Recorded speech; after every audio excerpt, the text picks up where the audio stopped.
Bonjour. La crise du coronavirus a mis à mal la thématique hyper classique de recherche de titres versant de gros dividendes. Elle a évidemment en effet conduit des secteurs très fortement impactés par la crise sanitaire à réduire ou à carrément ne pas verser de dividendes.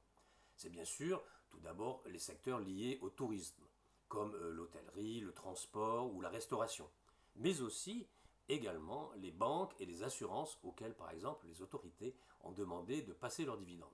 Alors, compte tenu de ce nouveau contexte, cette thématique des dividendes est-elle encore viable? Est-ce que ça vaut encore la peine de jouer ce thème-là en bourse? Les dividendes mondiaux ont chuté de plus de 108 milliards de dollars à 382 milliards au dernier trimestre, selon les statistiques de Janus Henderson, que j'évoque souvent, c'est un grand classique, une étude trimestrielle que fait cette maison, soit une baisse de près de 22%.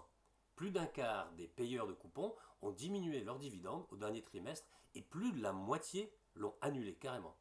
En termes géographiques, seuls les dividendes américains ont bien résisté. Et la France, un des plus gros payeurs de dividendes en Europe, a vu ses dividendes baisser à leur plus bas niveau depuis au moins 10 ans. À l'autre extrême, en Europe, vers chez nous, les dividendes suisses sont ceux qui ont le mieux résisté, selon les statistiques toujours de Janus Henderson. Globalement, les dividendes européens ont tout de même chuté de 45% à peu près au dernier trimestre. Pourtant, alors que les taux d'intérêt restent très bas, et probablement pour encore un bon moment, le rendement apporté par le dividende d'une action n'est pas forcément négligeable. Le rendement moyen des actions du CAC 40, par exemple, en France, est de l'ordre de 2,5% estimé pour cette année, pour 2020, et 3,1% pour 2021, selon le magazine Investir, qui fait une synthèse des attentes. Mais, cela dit, de nombreuses sociétés sont bien au-dessus de ce chiffre, de cette moyenne. Alors d'autres sont en dessous. Oh, ok, mais si on cherche les plus gros dividendes, il y en a bien au-dessus. Cela dit, les réductions ou les omissions de dividendes sont bien entendu nombreuses. Selon un pointage de Zone Bourse, qui a été réalisé en juin, 37,5% des sociétés du CAC avaient renoncé à verser un dividende, 15 sur 40, dont Worldline qui ne distribue traditionnellement pas de coupons. Et 40% l'avaient réduit, 16 sur 40.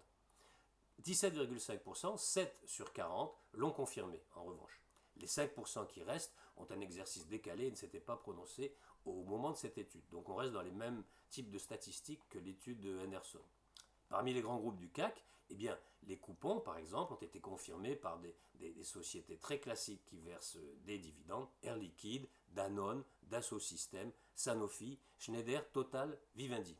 On le voit donc dans des secteurs qui peuvent être très différents, très divers. Cela dit, tous les secteurs ne sont pas uniformément touchés, je l'ai un petit peu évoqué au début de cette vidéo. Les banques ont été responsables de près de la moitié de la baisse des dividendes et les secteurs de la consommation discrétionnaire d'un autre dixième de la baisse, selon l'étude de Janus Henderson. Les utilities, les services publics, ont été aussi fortement affectés. Utilities qui, traditionnellement, ont un flux de revenus régulier et versent de beaux dividendes. Les dividendes ont fortement baissé pour les utilities. A l'inverse, les secteurs de la communication et de la santé ont été peu affectés, selon cette étude. Historiquement, ce sont les secteurs de la finance, de l'énergie, des télécoms, des utilities, je l'évoquais tout à l'heure, et des valeurs minières qui distribuent le plus de dividendes. Rappelle Mirabeau dans une étude récente, publiée récemment. Les plus gros payeurs de dividendes en Europe sont Nestlé, le principal payeur de dividendes au monde au T2, au deuxième trimestre, selon le pointage là de Mirabeau, China Mobile, qui est troisième au monde, Sanofi, cinquième payeur mondial au monde, Cocorico pour les Français, ou encore Toyota, neuvième payeur de dividendes au monde. Il conserve ces dividendes, probablement donc un attrait non négligeable en ces temps incertains de bourse et, je l'ai déjà évoqué, de taux d'intérêt toujours très bas. Alors, pour le futur, que va-t-il se passer? À mon avis, le facteur clé à surveiller est de savoir si l'entreprise est en mesure, pourra payer ses dividendes dans les trimestres à venir. En tout cas, c'est ce que pense et souligne Mirabeau dans son étude récente.